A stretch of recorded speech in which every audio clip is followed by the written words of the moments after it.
Muchas gracias y me da mucho gusto estar pues frente a este público con muchos jóvenes y con muchos colegas distinguidos. Agradezco su presencia. Yo voy a abordar en esta plástica una serie de temas que parecen inconexos, pero no lo están. De hecho, están bastante interconectados, que son el tema del acceso abierto, de la ciencia abierta, de las revistas fraudulentas, del negocio de las revistas, de los sistemas de evaluación, etcétera. Entonces, paso a la primera lámina y comienzo por presentar los principales sistemas de información y de plataformas de revistas científicas que llevamos años construyendo. ¿Me voy a sentar si se puede? Sí, ¿verdad? Que llevamos años construyendo, los que hemos estado involucrados en justamente este sistema de acceso abierto en la región latinoamericana.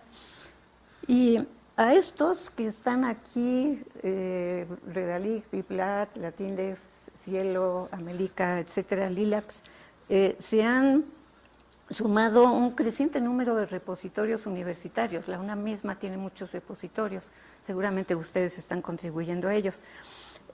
Han sido esfuerzos, creo yo, bien invertidos, que comenzaron, de hecho, mucho antes del nacimiento del movimiento internacional de acceso abierto, el Open Access, y yo no sé por qué esta se salta, y antes también de que la UNESCO se abocara al tema de la ciencia abierta, que es una ampliación del concepto de acceso abierto en varias direcciones importantes, y de eso voy a hablar, cuál es la diferencia entre acceso abierto y ciencia abierta.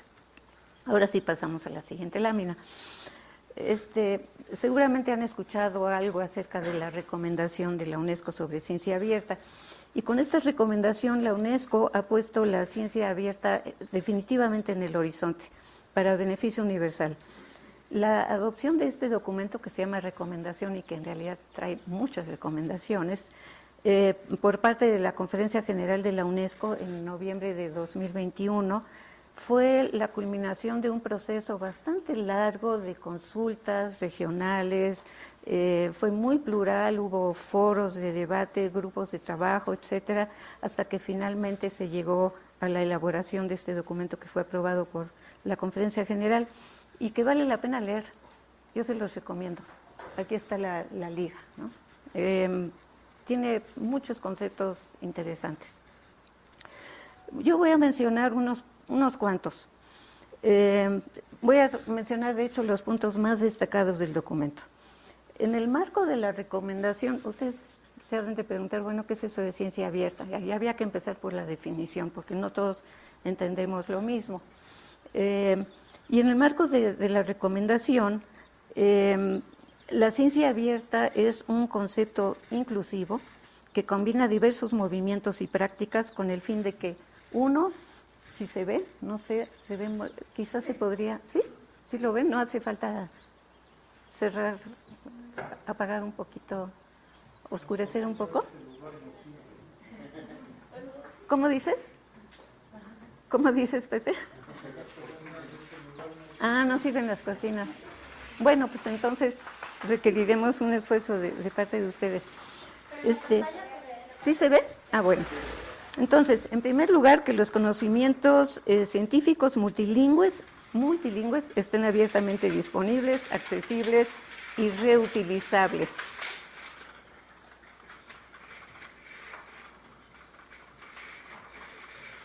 Ya, muy bien, gracias. En segundo lugar, que se incrementen las colaboraciones científicas y el intercambio de información en beneficio de la ciencia y la sociedad.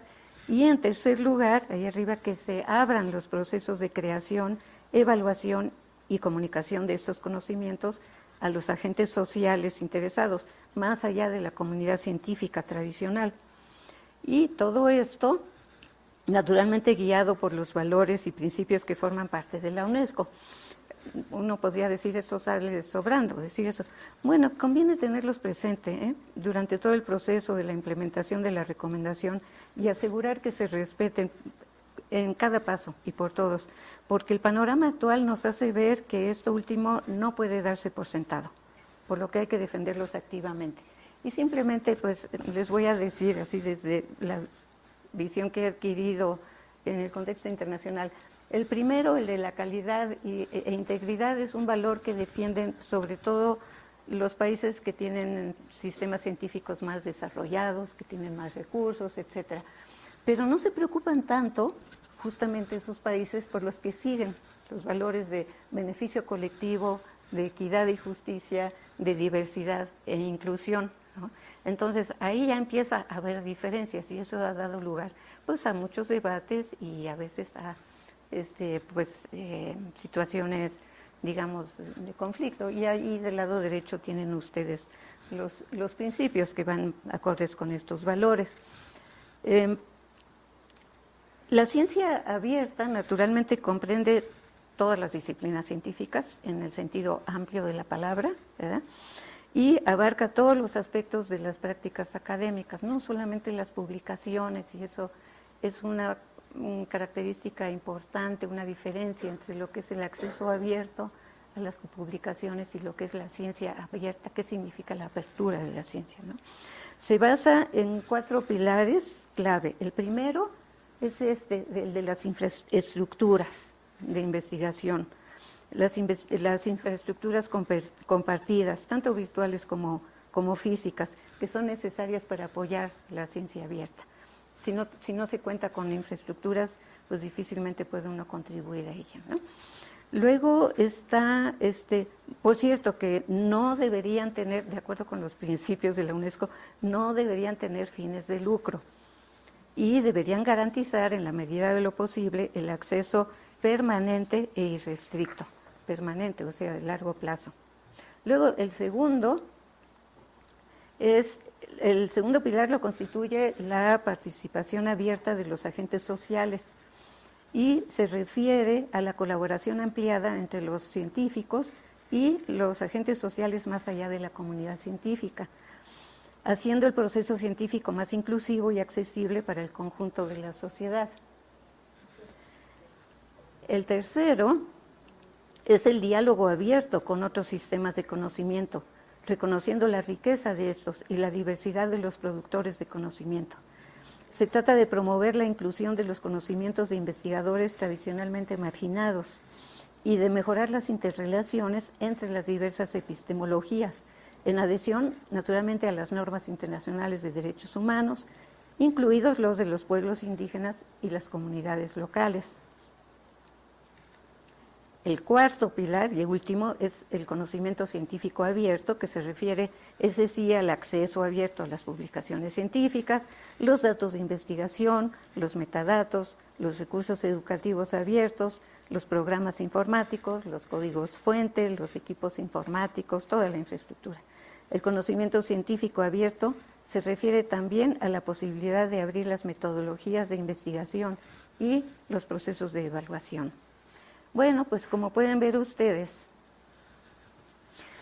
implementar la ciencia abierta no tiene nada de trivial. Hay toda una serie de obstáculos que hay que ir venciendo para hacerla avanzar por el camino deseado. De hecho, desde la etapa inicial del proceso se identificaron varios de estos obstáculos y en particular estos 5 grandes retos que están en esta lámina y que muestran que en general el entorno no está preparado del todo.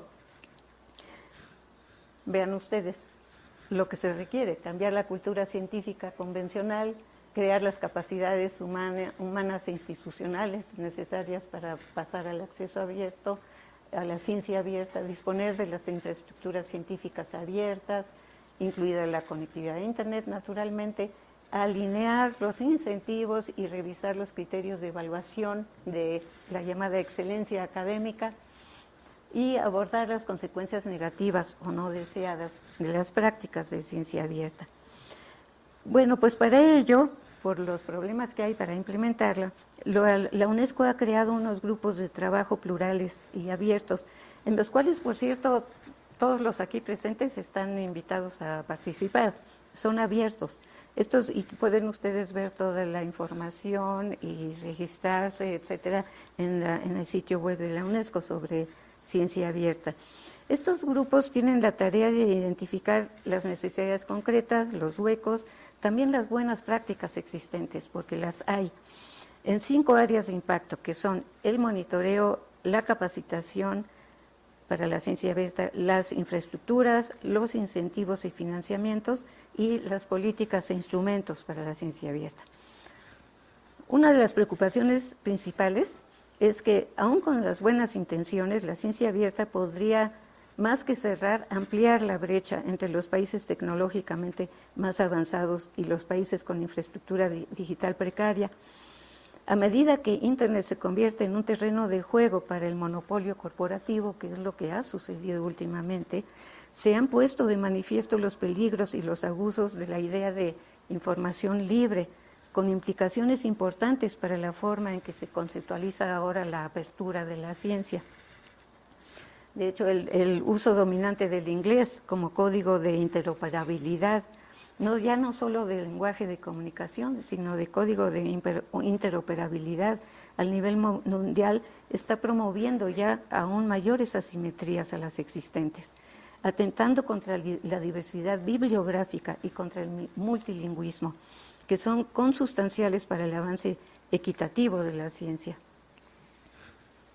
Por otra parte, el hecho es que la mayoría de los creadores de conocimientos trabajan en disciplinas e instituciones que no son visibles, tienen pocos recursos o no están en sintonía con la llamada corriente principal de la ciencia. Tomar decisiones entonces sobre cómo abrir la ciencia implica decidir qué puede y qué no puede considerarse buena ciencia. Sin embargo, muchas de las iniciativas en marcha tienden a privilegiar una concepción homogénea y universalmente aplicable de la ciencia frente a otra pluralista y situada como la que promueve la recomendación.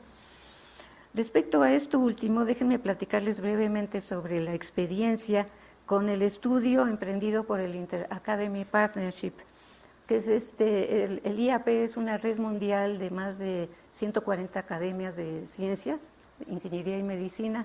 Naturalmente la Academia Mexicana de Ciencias forma parte del Inter-Academy Partnership y realizan estudios en temas de relevancia, de interés actual, y emprendieron este estudio, me invitaron a formar parte del grupo, un grupo muy plural y muy geográficamente distribuido de 12 personas para profundizar en el tema de lo que nosotros llamamos revistas fraudulentas y que en inglés llaman predatory journals, ¿no? Entonces, el título de este proyecto era justamente Combating Predatory Practices, porque no solamente las revistas han resultado ser de este tipo, sino que también hay muchísimos congresos cada vez más. Seguramente la mayoría de ustedes, si no todos, ya han sido víctimas al menos de acercamientos de los congresos, de los organizadores de congresos y editores de revistas de este tipo, ¿no? Bueno, pues este fue un estudio muy amplio, fue muy interesante la experiencia. Éramos 12 colegas, trabajamos del orden de 2 años, con bastante intensidad, y llegamos a conclusiones muy interesantes. Los principales resultados fueron estos. Bueno, primero nosotros mismos entendimos mejor el fenómeno y logramos comunicar también esta mejor comprensión. Hay un artículo que fue publicado al respecto y también está el informe final del proyecto. Logramos también entender en qué medida ha penetrado el fenómeno en la comunidad académica mundial y qué es lo que se puede hacer, porque el objetivo del estudio era ver, bueno, qué medidas se pueden tomar, no solamente diagnosticar el fenómeno y entenderlo, sino que también entender qué se puede hacer para combatirlo o para frenarlo, ¿no? Y para ello, pues elaboramos una serie de recomendaciones específicas a los diferentes grupos de actores involucrados en la publicación científica y en la organización de congresos, el financiamiento, la evaluación de los mismos, etcétera, y las academias naturalmente. Y también, pues, otro de nuestras conclusiones fue que aquellos actores con los que a los que involucramos en este proceso, mediante encuestas, mediante foros, etcétera, sí lograron adquirir una mayor conciencia del fenómeno y pensar en posibles medidas de abordarlo, de atacarlo, ¿no? Bueno, las malas prácticas, de hecho, esa es una cosa que pudimos ver rápidamente, cubren todo un espectro. Y probablemente también ustedes se han dado cuenta de ellos, ¿no? Que no siempre es fácil distinguir entre una revista fraudulenta y una que no lo es. Pero, bueno, uno va adquiriendo también práctica, ¿no? Ya se da uno cuenta cuando le llegan a uno 5 invitaciones de una revista que ni siquiera pone un sitio web propio, que no tiene un consejo editorial reconocido, etcétera, y empieza uno a sospechar. Pero a sospechar, eso no le puede uno decir, esta revista es, como dicen en inglés, predatory, ¿no? Entonces, de hecho, lo que hicimos en el grupo de trabajo fue elaborar todo un espectro que iba desde las peores prácticas que claramente identifican una revista fraudulenta hasta otras que a lo mejor lo que nos están diciendo es que la revista no está adecuadamente editada, ¿verdad? En fin. Esto mismo, como, bueno, a lo mejor estas prácticas sí, como son las más comunes, a lo mejor ustedes ya se han enfrentado a ellas, ¿no? Pero no son exclusivas ni excluyentes, ¿no? También están estas, ¿no? Y de hecho, uno de los especialistas, porque hay gente que se ha dedicado ya profesionalmente al estudio de estas cosas, uno de los especialistas nos dijo que ya actualmente hay más congresos fraudulentos que no fraudulentos. Así es que, ojo. Bueno, todas estas características y otras que ya no puse, porque lo interesante es que son muy creativos estos señores. Son ingeniosos, entonces todo el tiempo están inventando nuevas formas de hacernos caer pues presas en sus prácticas, ¿no? Van evolucionando y eso hace cada vez más difícil distinguir una revista fraudulenta o sospechosa de la que no lo es, ¿no? Y esto tiene que ver mucho con la ética, no solamente de los editores de la revista, sino de nosotros mismos como investigadores y como autores, ¿no? Hay un problema ético allí, porque nosotros también, pues depende de nosotros que decidamos publicar en una revista u otra, no solamente por el prestigio, no solamente por el famoso factor de impacto, ¿verdad?, sino también porque a quienes queremos llegarles con el producto de nuestro trabajo. Y también, como voy a decir más adelante, qué es lo que yo gano publicando en una revista u otra, más allá de comunicarme con mis colegas. Pero antes de pasar a ese tema, déjenme decirles que por lo mismo de que ya hay una proliferación de este tipo de revistas, pues han surgido muchas herramientas que sirven para detectarlas, ¿no? Todas ellas están en inglés, salvo Latindex, en donde sí hemos producido también una guía para los editores y para los autores en español, está en español y en inglés, y también hemos producido una guía para los que califican las revistas de la base de datos Latindex para decidir si debe entrar al catálogo de las buenas revistas o no, o es un filtro, pues, ¿no? Y el resultado es que hasta donde podemos asegurarlo, no hay revistas fraudulentas en el catálogo de Latindex, pero les digo, no es fácil hacer el trabajo de identificarla. En fin, aquí tienen ustedes todas estas herramientas a su disposición. Voy a dejar la presentación con ustedes para que, por si quieren visitar estos sitios y usar alguna de las herramientas. Pero una de ellas algunos producen listas negras, como Cabells. A lo mejor ustedes han oído de la revista, de la lista Cabells. Y eso es muy peligroso, porque si una revista aparece en la lista negra, el editor puede denunciar y reclamar, ¿no?, al autor de la lista negra y decir: está usted operando en contra del prestigio de mi revista, y mi revista es bona fide, etcétera, etcétera. Entonces hay que tener mucho cuidado con las listas negras. Nosotros, en la Tindex no se hacen listas negras. Lo que se hace es promover las buenas prácticas más, eso sí, pero las listas negras son muy, muy peligrosas. En fin, pero lo más interesante del estudio, y por eso lo presento a ustedes, fue cuando decidimos preguntarnos, bueno, ¿a qué se deben estas prácticas? ¿Cuáles son las causas de fondo de ellas? Los root causes, por eso aparece allí esa raíz, ¿no?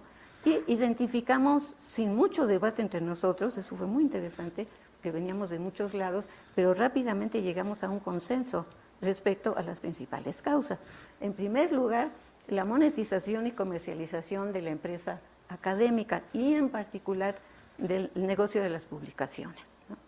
Ese es el principal factor, con esto del cobro por publicar, ¿no? El llamado Open Access, que nos cierra el acceso como autores, ¿no?, porque tendríamos que pagar por publicar. Esto ha hecho que surjan naturalmente no solamente revistas, compañías editoriales en varios países, sobre todo en India, en China y en otros países, que ofrecen publicarles los artículos a mucho menor costo, ¿verdad? Les van a cobrar mucho menos que los miles de dólares que cobran las revistas bien establecidas de corriente principal, pero hacen negocio, porque además les ofrecen publicación mucho más rápida, mucho más eficiente, un arbitraje sencillo, etcétera. Entonces se han convertido en vías alternas de publicación. Y eso es un gancho, sobre todo para la gente que siente la presión por publicar, porque de eso depende las primas, los ingresos adicionales, su entrada al SNI o su permanencia en el SNI o sus promociones, etcétera. Entonces se aprovechan de eso estas editoriales fraudulentas y ese es el motivo principal por el cual siguen proliferando. En segundo lugar, muy relacionado con esto de la comercialización, está justamente lo que decía ahora, que es la presión por publicar. O sea, el hecho de que los sistemas de evaluación de la investigación y del desempeño académico está muy basado en estos indicadores de número de artículos, ¿no? Y que incluso nuestros ingresos dependen de eso, ¿no? Entonces, eso ha hecho que eso tiene un peso importante en el comportamiento de nosotros, sobre todo los más jóvenes, ¿no? En nuestro modelo de publicación. Y como otro factor tan importante, aunque no con el mismo peso que los dos primeros, está también la falta de transparencia en la revisión por pares, porque como les decía, las revistas sospechosas, pues los que hacen es ofrecerles una revisión más rápida, más ágil, que dura mucho menos, y ustedes lo pueden ver, bueno, nuestros documentalistas en la Tindex checan esto de fecha de recepción, fecha de publicación, y a veces se dan cuenta de que pues la distancia entre las dos fechas es a veces de una semana o 2 semanas, y que además publican 5 artículos en un día, y cómo fueron revisados, quién sabe. Bueno, pues entonces eso indica una falta de transparencia. Bueno, en América Latina el fenómeno prácticamente no existe, o sea, no tenemos ese problema. Y se puede ver de esta gráfica. En España sí hay una cantidad considerable, proporcionalmente hablando. Esto es resultado de un estudio que tiene cifras a 2022, al año pasado. En el catálogo de la Tindex hay prácticamente 3.000 revistas, que son las que han pasado por los filtros de calidad, de un total de revistas en línea que hay en el catálogo, en la base de datos, que son ya 12.380 revistas editadas en los países de América Latina, el Caribe hispanohablante y España y Portugal, ¿no? De esos 2.380 títulos en línea de revistas científicas, las 3.000 que han pasado el filtro de calidad están prácticamente limpias. Hemos detectado de las revistas en línea, algunas en Bolivia, otras, bueno, muchas más en España, algunas en Portugal, y los otros países prácticamente se libran de esto. ¿Por qué? Se preguntarían ustedes. Bueno, pues porque en nuestros países editar una revista no es negocio. Nuestras revistas no cobran, ¿no? Las sustentan las propias universidades, nuestros institutos, nuestras academias, nuestros centros públicos de investigación, las sociedades científicas, etcétera, sin cobrar, dan acceso libre y abierto, sin cobrar a los autores, sin cobrar por leerlas. Entonces, ahí no hay negocio. Si no hay negocio, pues no hay revistas fraudulentas. Son muy pocas las que se aprovechan de que sobre todo los jóvenes necesitan publicar rápido, aunque sea pagando un poco, es la verdad, si no quieren pasar por los filtros de las buenas revistas editadas en la región. Pero la tradición es esa, para nosotros la ciencia es un bien común, entonces no se cobra por el acceso a ella, lo que va muy de acuerdo con las recomendaciones de la UNESCO. Hay además un buen número de países, un número creciente de países en la región, ya políticas adoptadas a nivel nacional o a nivel institucional de acceso libre y abierto. Eso también ayuda, ¿no? También el hecho de que entre los sistemas que nos encargamos de poner las revistas en línea, etcétera, hacemos bastante labor de educación, de capacitación de los editores, de promoción de buenas prácticas. Y si las buenas prácticas se adoptan, ya como que las malas prácticas son hechas a un lado de manera natural. No siempre, pero bueno, se hace el intento. Y la certificación, naturalmente, de las buenas revistas que entran al catálogo también ayuda, porque a las revistas les interesa entrar al catálogo, porque es también un paso para ser reconocidas por los sistemas de evaluación y por otros servicios de indización, pero no entran al catálogo si no siguen las buenas prácticas. Entonces, a ver, ahora sí les voy a hablar un poco de las malas prácticas y de la otra cara de la moneda, porque hasta ahora he hablado de las revistas que se califican como sospechosas o fraudulentas o incluso depredadoras por el sistema internacional y por el Inter-Academy Partnership. Pero se pregunta uno, ¿es que solamente en esas revistas hay malas prácticas? Y no. El hecho es que las malas prácticas ahora las puede uno ver en todos lados. Y prueba de ello es esto. Recientemente ha aparecido este fenómeno que se llama los paper mills, que se ha convertido también en un objeto de estudio.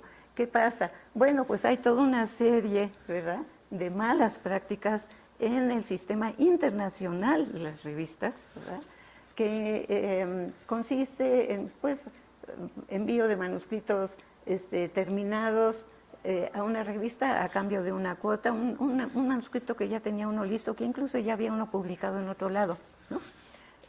Y lo invitan a uno a publicarlo nuevamente, y no lo llaman plagio o autoplagio, ¿verdad?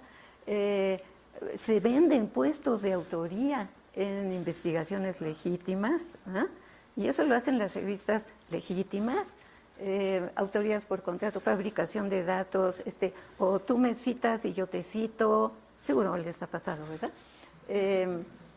Escrituras fantasma ahora con ¿cómo se llama?, la inteligencia artificial y el chat GPT, eso se vuelve mucho más sencillo.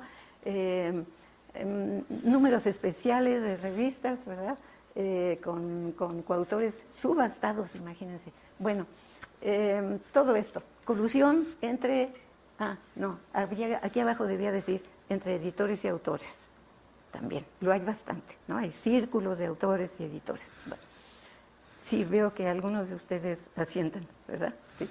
Bueno, Y esto no son las revistas marginales, las fringe journals, las que hacen esto. Son los trabajos publicados por Elsevier, Oxford University Press, Springer Nature, ahora que se coludieron, ¿no? Taylor and Francis, Kluber, Wiley Blackwell, que ahora son lo mismo. El mismo Institute of Physics retiró, porque eso ha hecho que haya que proliferen lo que llaman retractions, retirar artículos. Y son las revistas más establecidas, más reconocidas, las que aparecen hasta arriba en los índices, ¿verdad? Las que más han tenido que retirar artículos, ¿no? El Institute of Physics retiró 850 artículos en un año. Nature ha retirado cientos de artículos también, ¿no? Las revistas de Elsevier también. O sea, ahí también se dan las malas prácticas. Entonces, esa es parte de la otra cara de la moneda. ¿Por qué? Porque hay un buen negocio detrás. ¿Y por qué digo que hay un buen negocio? Bueno, pues vamos a ver, aquí está parte del negocio. El Plan S. El Plan S fue ideado, pues justamente por estas editoriales, ¿verdad? Tuvieron mucho éxito en Europa y el resultado es que a partir de 2021 ese es parte del Plan S, todas las publicaciones académicas sobre investigación financiada por subvenciones públicas o privadas deben publicarse en revistas o plataformas de Open Access o estar disponibles de inmediato a través de repositorios de acceso abierto, ¿verdad? Sin embargo, ¿qué significa eso? Que alguien tiene que financiar ese negocio. ¿Quién lo financia? Nuestras instituciones. En nuestros países, las instituciones académicas, ¿verdad?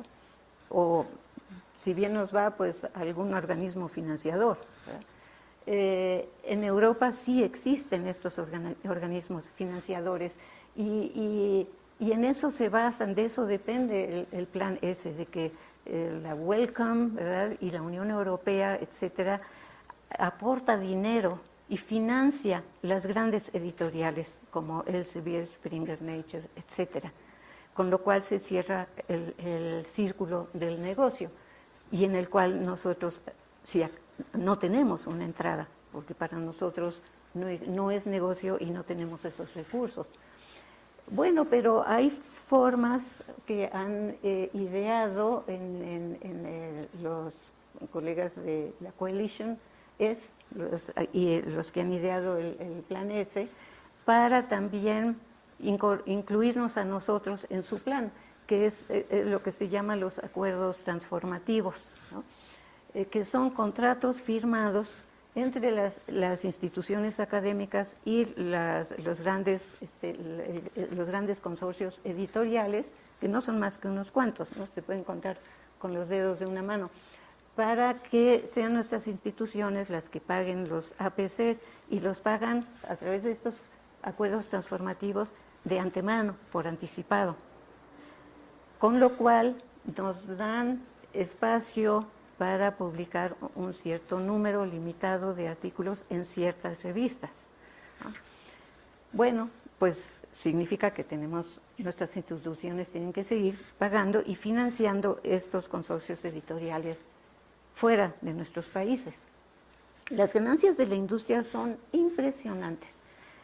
El año pasado o el antepasado, no recuerdo, ganaron un total de... Este consorcio, el oligopolio editorial, tuvo entradas netas, ganancias netas por 19,000 millones de dólares, financiados en parte por nosotros, ¿no? Y son Elsevier, Black and Wiley, ahora, Taylor and Francis, Springer Nature y Sage. Controlan más del 50% del mercado total de las publicaciones. Elsevier con cerca del 16%, ¿verdad? Ya ha aglutinado 3,000 revistas. También ha tratado de pescar algunas de las buenas revistas de la región, pero afortunadamente no se dejan tan fácilmente. Tienen un margen de ganancia que es superior al margen de ganancia de la Coca-Cola, de Microsoft o de Google, de 40% margen de ganancia. John Wiley es de las que todavía cobran por el acceso, ¿verdad? Tiene 400 revistas solamente, es poco comparado con Elsevier, y tiene un ingreso de $1.000 millones por el cobro. Bueno, pues esto también es una forma de depredar, ¿no? Por lo tanto, ¿qué hay que hacer al respecto? ¿Qué puede uno hacer ante esta situación? Pues hay una serie de cosas que hay que hacer y a todos nos concierne, a todos nos llega, pues. Entonces cada uno de nosotros puede actuar de una manera u otra según pues la situación en la que uno se encuentre, según también uno cuánto quiera comprometerse con una solución u otra, ¿no? Pero ciertamente el trabajo en colaboración vale mucho la pena para unir esfuerzos, porque obviamente no se trata de un problema personal, individual, es un problema colectivo, es un problema incluso de carácter internacional, mundial. Entonces, pues hay que buscar también aliados, gente que piense como uno y que esté dispuesto a actuar en la misma dirección. Por un lado, promover la ciencia genuinamente abierta, no lo que llaman Gold Open Access, que es un acceso cerrado, porque está cerrado a nosotros como autores y porque depende del financiamiento de los países ricos y de los otros que también tenemos que financiarlo para tener acceso. Reducir la comercialización de la academia, y esto se está logrando poco a poco. Fíjense que sí hay un movimiento internacional, porque y probablemente ya ustedes se han enterado, porque también en las instituciones de los países ricos ya se están cansando de tener que pagar todo esto, y por ejemplo la Universidad de California rompió su negociación con Elsevier, ¿no? Hay varios otros ejemplos, en Alemania también se rompió. Hay varios países que incluso han adoptado políticas de acceso abierto genuino, ¿verdad? De poner en las plataformas institucionales los artículos publicados, etcétera. Entonces, hay todo un movimiento muy interesante en el cual participa también el Consejo Internacional para la Ciencia, el ICSU, y eso es importante. Entonces, tenemos instituciones y aliados de peso, ¿no? También pasa por valorar y fortalecer las revistas editadas en nuestros países, ¿no? Por entidades académicas sin fines de lucro, como dije, y significa no solamente a la hora de que estamos participando en un comité de evaluación, ¿no? O en alguna comisión dictaminadora, sino también pues buscar participar en los consejos editoriales de estas revistas, mandar unos buenos artículos nuestros a las revistas, ¿no? Eso es también parte de la labor que nosotros podemos hacer. Seguramente que hay buenas revistas, unas mejores que otras en la región latinoamericana. Bueno, pues hay que impulsarlas también. Rechazar el uso excesivo y la dependencia de métricas. Ya hay que dejar eso de que, además, resulta que hay comisiones dictaminadoras que le asignan factor de impacto a los artículos, cuando son las revistas las que tienen factor de impacto, no los artículos publicados en ellas, ¿no? No, el factor de impacto no se refiere a los artículos. Puede haber artículos más citados y menos citados en una revista, pero es la revista a la que se le asigna ese factor de impacto, no a nuestros artículos. Entonces hay que tener cuidado con esto, no depender de simplemente métricas cuantitativas, que es a lo que cae uno fácilmente cuando tiene uno que evaluar demasiados currícula, entonces se va uno a los numeritos, pero los números solamente nos dan una parte de la historia, ¿no? Hay que ver también un poco más la trayectoria, la calidad del trabajo, etcétera. Y también en esto hay un movimiento muy importante que está viniendo por varios lados y al que América Latina también se ha sumado con propuestas propias. y fortalecer la institución de la revisión por pares que sea transparente para no caer en esas malas prácticas que mencioné anteriormente. Mención especial merece esto de la reforma de la evaluación de la investigación, y relacionada también con esto de la ciencia abierta no comercial. Aquí menciono en particular una iniciativa que ya lleva varios años, de la que probablemente no estén ustedes muy enterados porque ha cundido sobre todo en el área de las ciencias sociales, porque está encabezada por CLACSO, por el Consejo Latinoamericano de Ciencias Sociales. Entonces ellos han avanzado bastante y tienen una página, un espacio que se llama FOLEC, y se reúnen periódicamente y van llegando a acuerdos que creo que pueden marcar una buena ruta, pero difícilmente nos podemos simplemente sumar a ello porque en las ciencias naturales y exactas hay otras, digamos, hay una cultura diferente de la publicación, ¿no?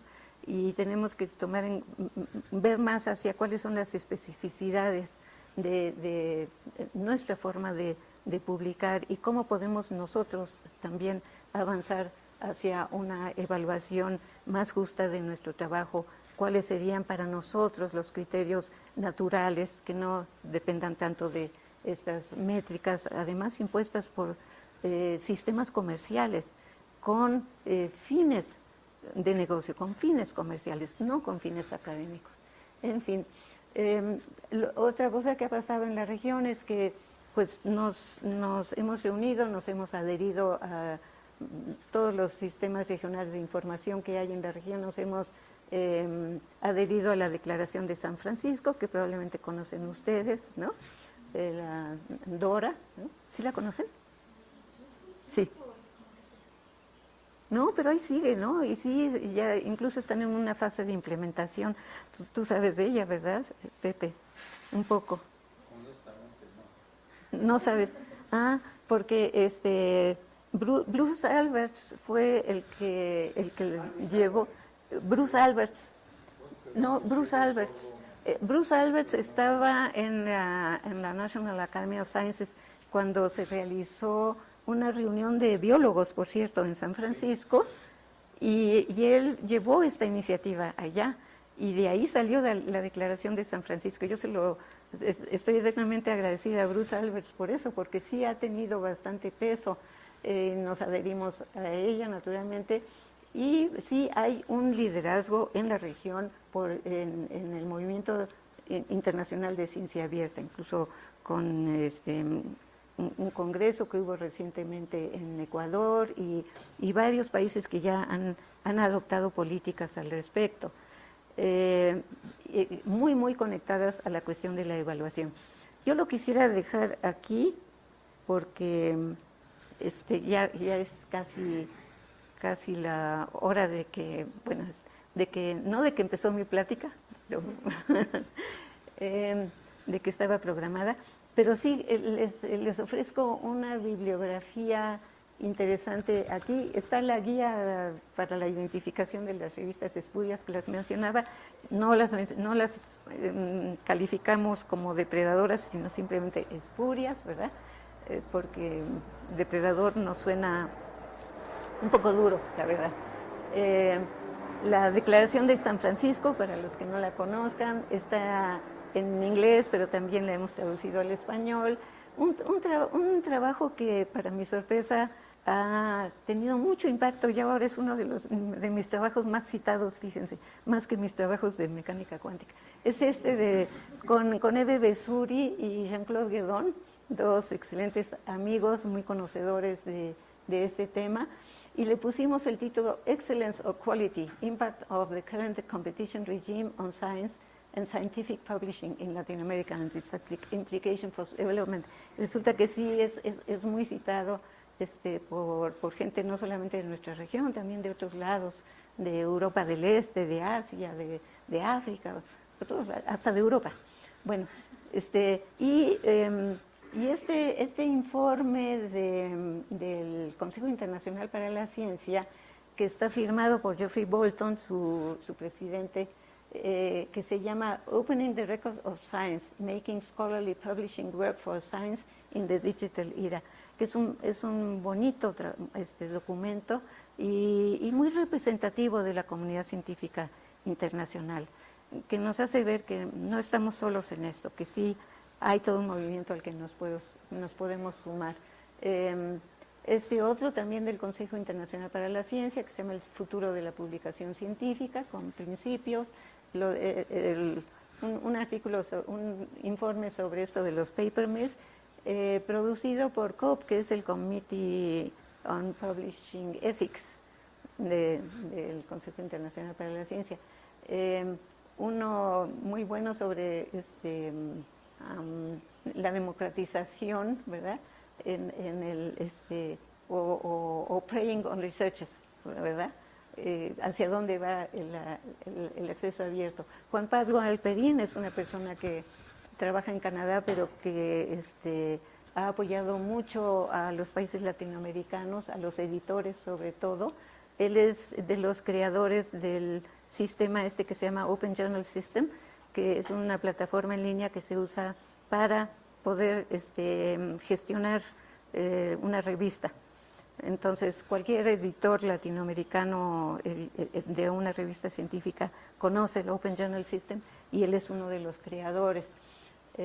Ahí tienen ustedes, por si no me lo creen, los récords de Elsevier, ¿verdad?, con sus ganancias, y un artículo que publiqué recientemente en La Jornada, después de haber leído uno sobre el agua convertido en un bien público convertido en mercancía. Se me ocurrió escribir uno sobre el conocimiento científico, otro bien público convertido en mercancía, y que también ha abierto los ojos a gente que no estaba enterada de este tema de la comercialización y de las publicaciones y de a lo que ha dado lugar, y del tema de la necesidad de revisar los criterios de evaluación y nuestras prácticas de publicación. Muchas gracias.